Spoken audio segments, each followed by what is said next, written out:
दोस्तों इस बूढ़ी औरत का चप्पल टूट जाता है तो वो अपने पति से एक नया चप्पल दिलाने के लिए बोलती है, पर उसका पति मना कर देता है। अब ये बूढ़ी औरत दुखी होकर रोने लगती है। तभी उस बूढ़ी औरत की लड़की आ जाती है। वह उससे बोलती है कि मैं तुम्हें नया चप्पल ला कर दूंगी। लेकिन दोस्तों इस लड़की के पास चप्पल खरीदने के लिए पैसे नहीं होते हैं। फिर यह लड़की एक लकड़ी के टुकड़े पर चप्पल का डिजाइन बनाकर उसे काटने लगती है।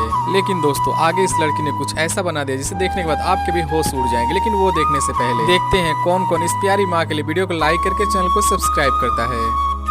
और लास्ट में यह लड़की अपनी माँ के लिए एक बहुत ही प्यारा सा चप्पल बना देती है।